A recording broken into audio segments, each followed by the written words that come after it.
Welcome to Voices in the Wilderness, conversations about church and leader health. We thank you so much for listening, and we encourage you to keep the conversation going. Voices in the Wilderness is brought to you by Preparing for Amazement Ministries, where we empower and equip churches and leaders to create lasting and transformational health. Visit amazed15.org to learn more. We also welcome any comments or suggestions. Simply email us at podcast@amazed15.org. My name is Marcus Carlson, and today our guest is Jen Binford. Welcome, Jen. Hello, thank you. Yeah, good to have you. And we're actually beginning a new series with this episode. I think we're going to do about 10 episodes on habits of healthy leaders.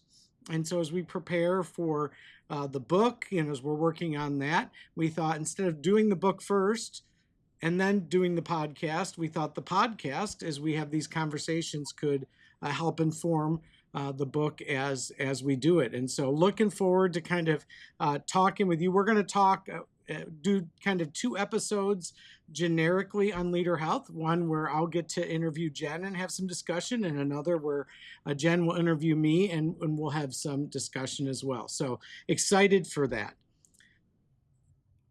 So Fantastic. Jen, yeah, it's great to, we've not done this together in a little bit. Love doing that with you. So just to kind of kick us off, why kind of in your view is leader health so essential?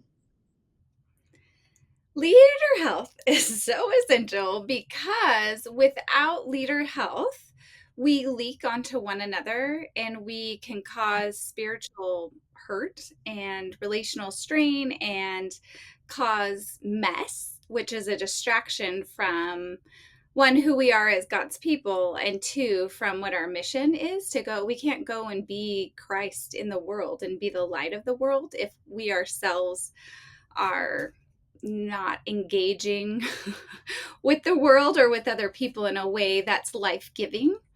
So it's an absolute essential for leaders who are the shepherds pulling others along into the way of Jesus, that we are actually walking in the way of Jesus.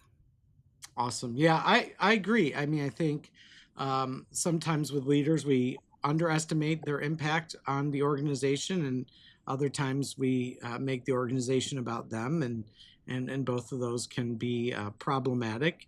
And I love what you said about focusing not just on the organization in what you shared, but the people, right? The impact that the leader has on people. So you've obviously had, anybody who knows you or knows a little bit of your story, you've had quite a journey as it relates to leader health, especially in the church and in ministry settings. And so that's how we met, right? Or at least got to know each other more and more. So tell us a little bit, as much as you want to share, but tell us how, what you have learned from your own journey personally about leader health. Yeah, I come out of some spiritual hurt, is maybe the best way to describe that. And it was caused by unhealthy leaders who were behaving in a way that was very prideful. And because of their own unhealth individually and relationally with one another as a group, caused really the church that my family had been a part of for decades to collapse. And that sent me spiraling, questioning all kinds of things, because how we experience other people relates to how we experience God, because it's one of the greatest ways that we experience God is through people, and particularly for an extrovert like me, that's one of the greatest ways that I personally experience God. And so, if we are professing to be image bearers or representations of Christ's image, it is hard to swallow when people are behaving in a way that's hurtful or shaming, or really what I've come to realize is they're acting more like Americans or adolescents that haven't spiritually, emotionally, and relationally matured. So, because of that, it sent me into a spiritual wall experience or a dark night of the soul. So, for a long period of time, I had to unlearn and be rewired at the core of who I am and what I understand the storyline of the Bible to be, and really had my core autopilot settings reset. And I wouldn't take it back, but whew, there could have been a different, healthier way for me to have grown and matured. Easier, Maybe smoother. it might have been a healthier way to do that versus the wall experience, but hey, I'll take it because I'm a healthier person because of it. But that was a rough way to learn. Yeah, I mean, God redeems all things, right? But I think Mm-hmm. we would all hope for the healthiest, least painful way to learn those things. Mm-hmm. You know, as I reflect on my own life, you know, the older I get, the less willing I am to learn things the hard way. You know that Mm-hmm. I'll just go ahead and lead with an apology because you know that's the door to learning. You referenced the Dark Night of the Soul, which for the listeners, if they're not familiar, it's actually a book by one of the church fathers. If I remember correctly, it's John of Christendom, but it's one of the Johns, one of the many Johns. And I read that in college when I was in my own dark night, which was probably not the best time to read it, but definitely recommend reading it whenever you get the chance. So, you know, we've kind of talked about why it's important and a little bit about your own journey with leader health.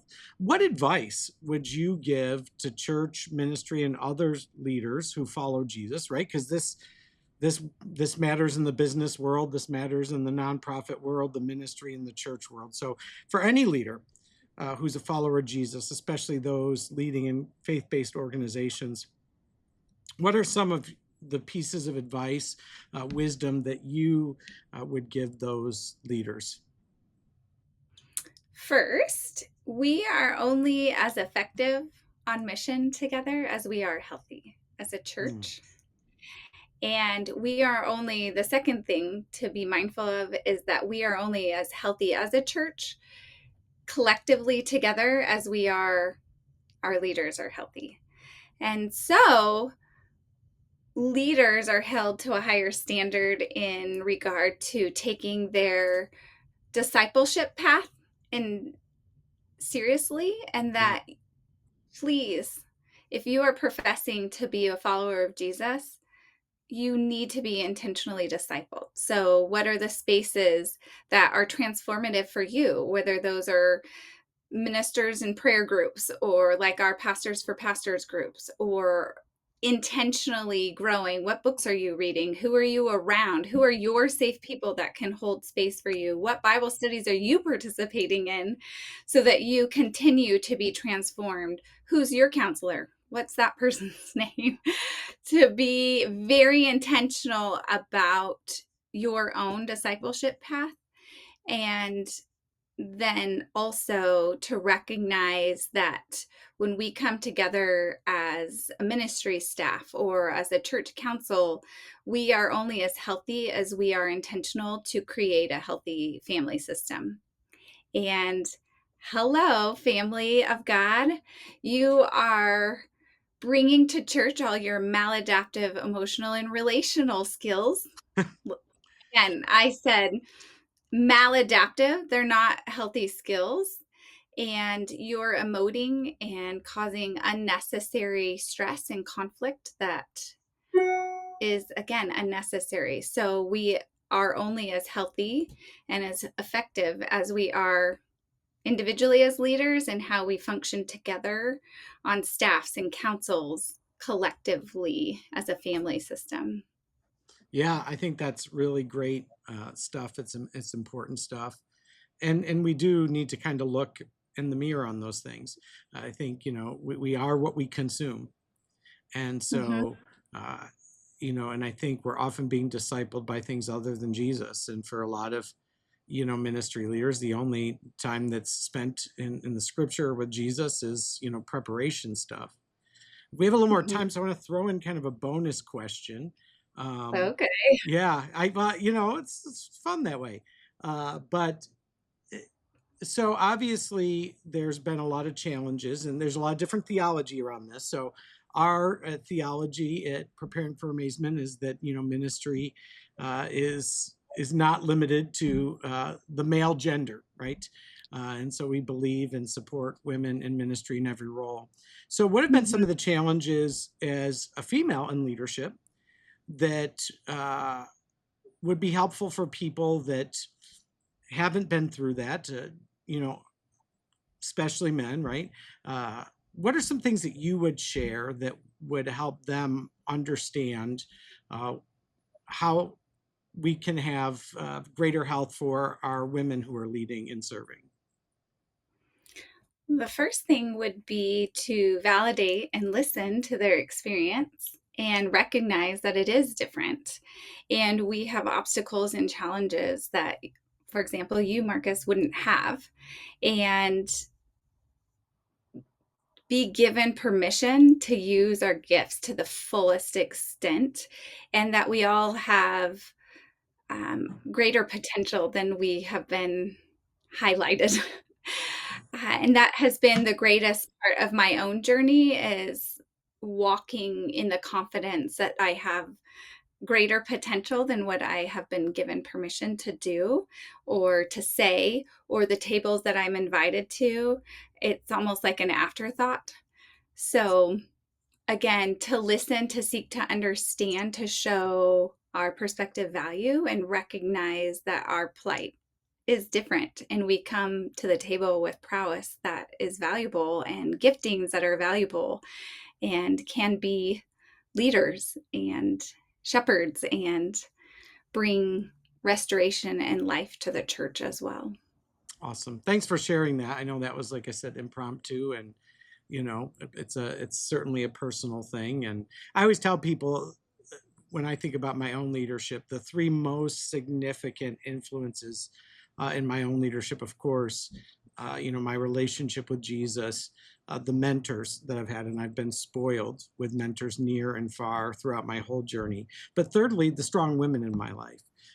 Whether that be family, or whether that be colleagues, or whether that be friends, folks like you that are strong and gifted and willing to challenge me in ways that others have not been able to do that. And so I know for me, um, not let alone organizations I've led or worked with, I know for me as a leader, that's been a really important piece. And so, regardless of differences in theology, we know we're called to honor all people, and I wouldn't be who I am without the strong women in my life. Amen. Yeah. Well, awesome, Jen. It is always great to have you, and we look forward to kind of continuing this conversation a little bit in reverse on the next episode. Sweet. Thank you. Thank you so much for listening. We encourage you to keep the conversation going. Voices in the Wilderness is brought to you by Preparing for Amazement Ministries, where we empower and equip churches and leaders to create lasting and transformational health. Visit amaze15.org to learn more. We welcome any comments or suggestions. Simply email us at podcast@amaze15.org. And as we special note, as we do this series on habits of healthy leaders, we're going to simultaneously be doing some work on the book. And so as you listen to these podcasts, if you have thoughts or ideas, we especially encourage you to listen as you can help shape this content that we prepare for others.